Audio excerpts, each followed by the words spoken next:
In this video, we address ancient letter writing and situate the Apostle Paul within the conventions of ancient letter writing. What we will ultimately see is that Paul follows some of these conventions, but in many ways, Paul is also a very abnormal letter writer. So when we are talking about ancient letters, we are talking about an ancient medium.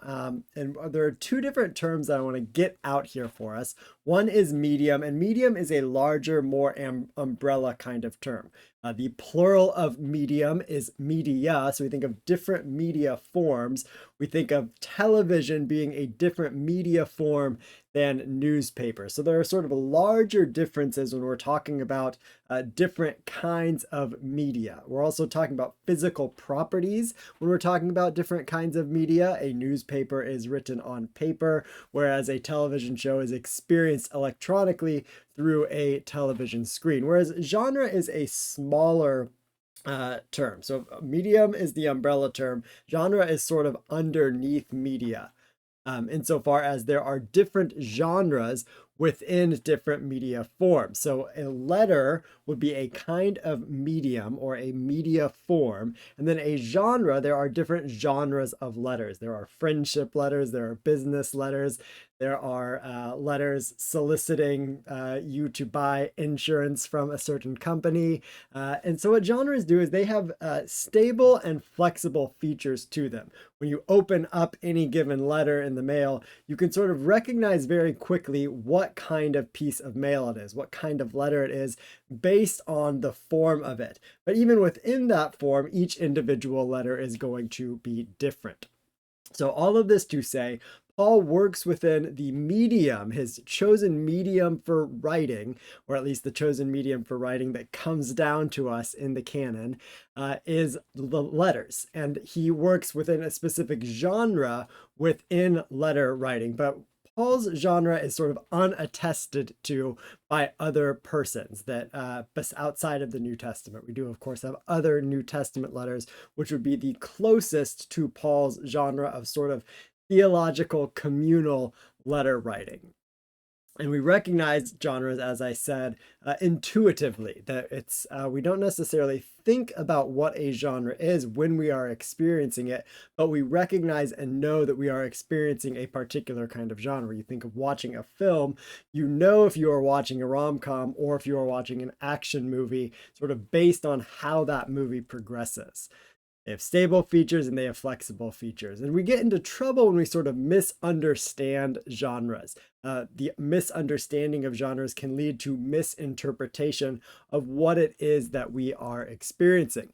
And this is why it is important for us to understand the forms and the features of ancient letters and the ancient letter genres that Paul uses so that we can better understand how Paul is working within that genre, but also how Paul is different from. This enables us to sort of be better situated and better prepared to interpret the thing, the kind of text that we are approaching. So to us, ancient letters are an unfamiliar genre insofar as we are not experiencing them on a regular basis. And so it's helpful, and most of us perhaps have not experienced ancient letters at all outside of those that are in the New Testament. So it is helpful to look at other ancient letters to compare Paul's letters to. That gives us sort of points of reference for us to see how Paul uses the forms and features of letters, but also how he diverges from them. So there are various aims of ancient letters. We choose particular media and particular genres to write within for particular reasons. We have a purpose for engaging a particular kind of text or a kind of discourse. When it comes to ancient letters, one of the main purposes is to connect with an individual or a group across time and space. So when we are talking to an individual in real time, face to face, we have direct access to that person. What letters do is allow us to sort of transcend time and space, collapse time and space, as it were, and communicate with people across time and space. And what we find in ancient letters is that they are written both to individuals, one person writing to another person, or a group writing to one individual person, or an individual writing to a group of people. And usually, in most cases of ancient letters, the person that is writing, the author, has some kind of relationship with the person that they are writing. And in the case of Paul, for most of Paul's letters, that is also the case. That he knows the people and he knows the communities to some extent that he is addressing. Romans is sort of an outlier in that case. He does seem to know some people at Rome. He greets many of them in chapter 16, but it is not a community, a church that he directly founded. And so while letters collapse time and space, they are meant to collapse time and space in order to convey information, to communicate something. And the something that's communicated can vary widely in ancient letters, from something like prepare a feast of fish for whatever day, to the information simply being, I miss you, I wish I were with you. So it can also address particular situations. So letters can be written because the author knows something is upcoming or is aware of a situation and wants to give advice, wants to speak into that situation across time and space. And this really gets at the world behind the text, that hermeneutical part of the hermeneutical circle, where we are understanding the situation of what is going on behind the text in order so that we can understand the text itself.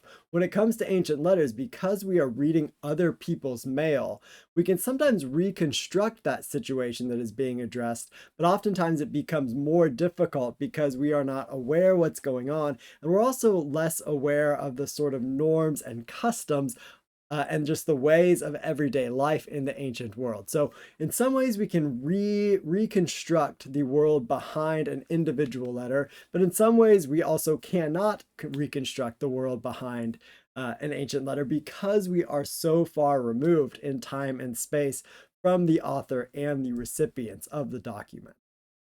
So we're going to look at three different kinds of letters. The first is everyday ancient letters, and these are by far the most common and by far the most well attested kind of ancient letter. We have thousands upon thousands of ancient letters, almost exclusively from Egypt, and the reason for that is Egypt's dry, arid climate has made it possible for papyrus to sort of last, to perdure over thousands of years. Oftentimes, these ancient letters are found in ancient trash heaps that have been buried, and that the climate has allowed them to stay preserved. And these ancient letters are usually quite short, an average of somewhere just shy of 100 words. They are sent via letter carriers. There is no ancient Roman or Egyptian postal system. So if you want to send a letter to someone, you have to find someone going to a particular locale, or you have to pay someone who to go to that particular locale to deliver the letter. Or in many cases, you might have a slave that you own and you send to deliver a letter or a set of letters to individuals or individuals in a different place. As I've already alluded to, everyday letters are written on papyrus. Papyrus is sort of a form of paper that was produced largely in Egypt, and most of our ancient letters are sort of they are written on what would we think of as a piece of paper, a sort of standard sized piece of notebook paper, or in some cases on wax tablets. Because of the nature of what wax tablets do, we don't have as many wax tablets preserved from 2,000 years ago, but we do have a handful. A wax tablet is a device you think of, an electronic tablet, similar shape and size, but filled in with wax that you could then write on and then smooth the wax away to reuse. So because wax tablets were reusable, we don't have as much evidence of ancient letters existing in wax tablets today, though ancient authors often talk about writing letters on wax tablet. So to give you one example of my very favorite ancient letter from antiquity, my favorite papyrus letter, this is BGU 423. Here is an image that you can find freely available online. You can see here that even if you don't know Greek, the handwriting here is sort of exquisite. It's really, really, really well penned. And I am of the opinion that the author themselves wrote this letter, that they physically inscribed this letter. One very common way to compose a letter, and one way that Paul most often probably wrote his letters was to dictate them. But in this case, I think this son named Appion wrote this letter to his father himself. So what I'm going to ask you to do for each of the different letters we're going to look at in the different categories of letters, the different genres of letters, as it were, is pause and read each letter. And when you unpause, I'm going to make some comments about it. So go ahead, pause here and read through this letter written by a son to his father from 2,000 years ago. So with respect to this letter, we're going to look at the elements of ancient letters. That these are very characteristic of everyday letters in particular. Once we get to the other kinds of letters, we're going to find that some of these elements drop out a little bit more. But there are these elements that are sort of very, very consistent in everyday letters, and Paul tends to repeat these different elements of an ancient letter. There's sort of a form of writing an ancient letter, just as there's a form of writing a letter. Dear students, you start with an opening. You oftentimes praise someone for something, or you offer something positive. You get into the body, and then you close with some final salutation, sincerely, Dr. Elder, something along these lines. The same is true of ancient letters, that we have different sort of stock elements that one would expect to find, and they get repeated in ancient letters. The first is the salutation with the name of the author and the name of the recipient. So rather than waiting until the end, as we do, to put the name of the sender, the name of the author, the ancients will put that first. So the first word you see is going to be the author. The second or third word you see is usually going to be the recipient, followed by some kind of greeting. So that is what we have here. Appion writes to Epimachus, his father, and he gives greetings. Next, we're going to have a thanksgiving. This is may or may not be present. It is present in all of Paul's letters except for one. And usually this thanksgiving is given to God in Christian context, the one God, Christian and Jewish context, or the gods, or a particular polytheistic God. So we see this here, that Appion prays for his father's health and be prosperous, and then after this he thanks the Lord Serapis that he Appion made that he had successful travels. And actually this is actually not a part of the Thanksgiving. Rather, this is starting to move into the body of the text, wherein the author is indicating what they really want to communicate, what they wrote for, the main thing that is going on. So Appion is informing his father that he has made it to his destination, and he's sort of well set up. He's joining the army here, so he's updating his father on his travels. And then towards the end of the letter, we have a conclusion with a couple of different elements that may or may not be there. Another wish for good health, another peace wish sometimes appears, or sometimes it's simply one word, which translates goodbye. Sometimes you get last minute instructions. This is particularly common in Paul. And then you also get greetings to other individuals. The author will say, hey, also greet my mother, my sister, and these 3 friends. In Romans chapter 16, we see an extended list of greetings where Paul says, greet all of these, some like 40 people or so. All right, so what I want you to do here is, once again, we're going to pause. The text here is a little bit smaller, but I want you to pause and just sort of map on these different elements of ancient letters onto Romans. So what I have done here is given you the beginning of Romans, I've given you the end of Romans, and the start of the body with most of Romans, of course, excerpted from it here. But see if you can just sort of mentally draw lines to the different elements of ancient letters on to Romans itself. And when you come back in, I will show you how I have drawn these. All right, so we have the salutation, the name of our author, Paul. Paul appends a bunch of stuff to his name here, and he gives a greeting at the very beginning. So all of this stuff up here is going to be Paul's name, all sort of with modifiers added onto it. And this is sort of characteristically Paul. He is a inveterate rambler.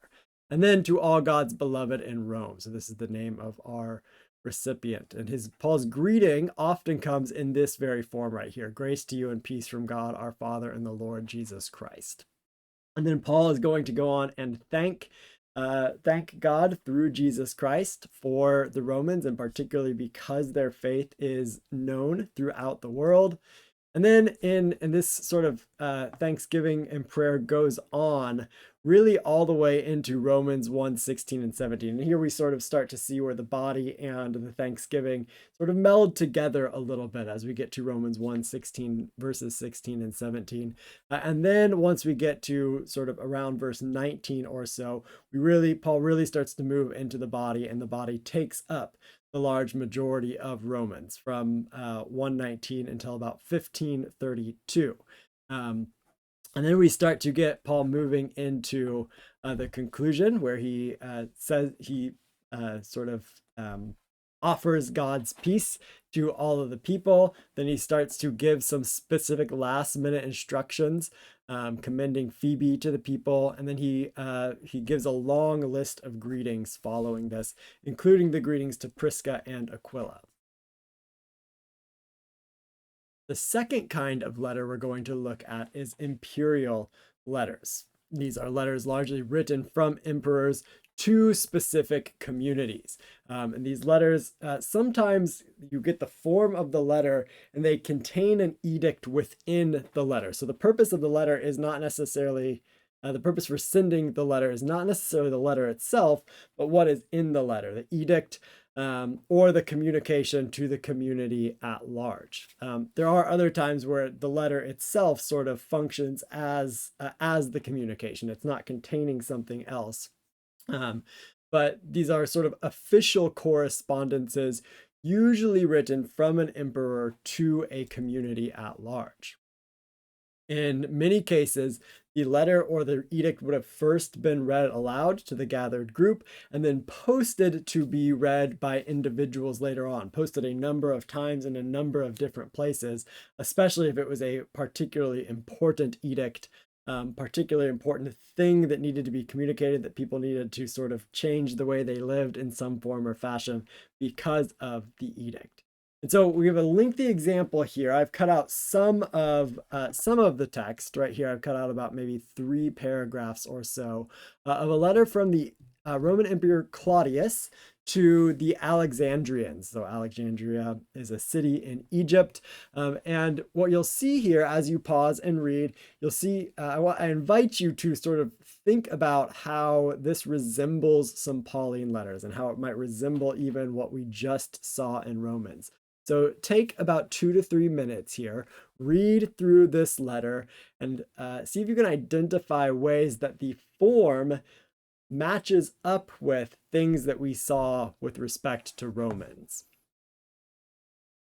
All right, so the main way that the form of this letter matches up with what Paul does in Romans is especially in the addressing right here, that Tiberius, Claudius, Caesar, Augustus, Germanicus, and then he gets all of these titles sort of appended to him. This is similar to what Paul does when Paul calls himself a slave of Jesus Christ and then goes on and on and on about Jesus. We have a sort of similarity in the way that the sender introduces themselves with a whole bunch of sort of appended information to it. Then differently, Claudius does not spend much time addressing his addressees or saying anything about his addressees. Rather, he just sort of moves straight into the body. All of this we would consider the body. So we're missing a thanksgiving. There is no thanksgiving in this letter. There are a number of the features that we see in everyday letters not present here, probably because this is an imperial letter. Even the farewell, the final salutations, is quite short. And this is not that uncommon for everyday letters, but it is certainly different than what Paul does. There is no final greetings here, no instructions to greet other people or specific individuals from the emperor. And then in the body right here, this is particularly of interest to us, or there might be a sort of connection to Paul and Pauline letter writing, insofar as this paragraph you may have sort of caught on to is alluding to a conflict between the non-Jewish residents of Alexandria, which would have been the majority, and the Jewish residents of Alexandria, which actually there was a substantial Jewish population in Alexandria in Egypt in the first century, and there were a number of Jewish revolts in Alexandria. And so the emperor is sort of addressing this conflict between non-Jews, Gentiles, and Jews in a particular city, which is actually sort of what Paul does in Romans in some form or fashion. The conflict is very different in this case than it is in Romans, insofar as in this case it's actually led to violence and revolt. Whereas the nature of the conflict is different in Rome. But we have a sort of similar world behind the text, something being addressed between non-Jews and Jews. So in this imperial letter, we have some of the forms that we would expect of ancient letters, but many of them missing. But once again, there is a situation presumed behind the text. The world behind the text is sort of active in this particular letter.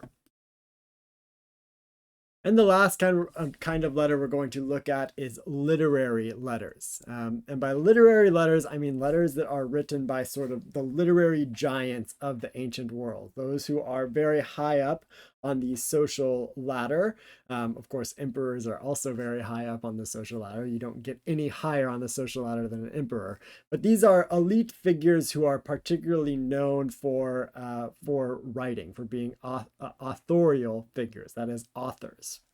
And so, literary letters, we have many many examples of these elite author figures writing and then collecting their letters and then publishing them. So what would happen is that they would write a letter to a friend, always make a copy of the letter written, and then collect those letters and publish them for the larger public to be able to read as well.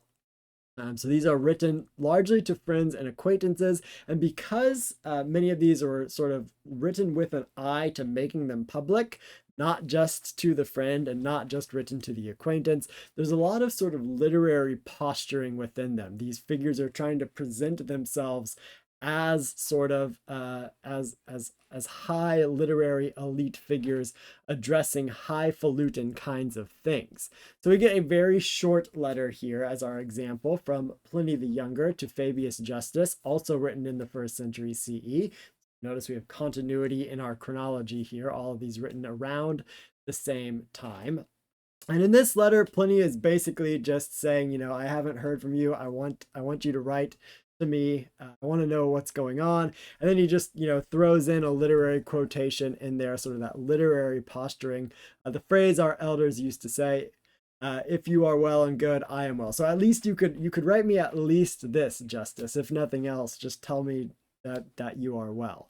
So in this case, we have the form of the letter does not follow most of the form and function of those everyday letters. It's possible that in the collecting of the letters, some of those things have been stripped out, that in the real form of the letter, the actual letter that was sent to Justice, that some of those would be there. But in this case, all we have is the name of the recipient. We don't have the name of the author. We don't have a Thanksgiving. We don't have greetings. We don't have any of this stuff. We really just have a letter, mostly with the body. So moving down to Paul's letter writing, what we see is that Paul is a somewhat abnormal letter writer. He doesn't necessarily fit into the everyday letter writer, or his letters do not sort of match up with everyday letters. They do insofar as he uses many of the forms and the sort of stock elements that we find in ancient letters. But Paul writes much longer letters than we would expect in an ancient letter. So Paul's letters are 1,300 words on average, and this is including some of those shorter letters like Philemon. We get something like Romans, which is much, much longer than 1,300 words. So Paul is writing much longer letters than the about 100 word average for an everyday letter. And Paul is writing not to individuals in most cases. There is a few cases where he is writing to individuals, um, but is largely writing to communities. And he is writing to communities not necessarily just to address specific issues. He is addressing specific issues. There is much going on with the world behind the text in any given Pauline letter. But Paul is also doing something that sort of is almost making his letters turn from individual addresses that are engaging with certain specific issues to larger theological treatises. Paul's letters sort of straddle this line from communicating to real historical circumstances. That's on the one side, and then on the other side is sort of actually sort of putting out theological ideas in sort of a way that is consistent with other things that Paul writes. So Paul is writing these things that are not necessarily just everyday letters, and they are not just communications, do this, do that, but they engage theologically with material, that they're sort of doing something else. So we can say that they are sort of what makes Paul unique is that Paul uses the features, especially of everyday letters, but adds material in, that he is sort of infusing his worldview, his theology, his ideology into the fact of his letter writing itself.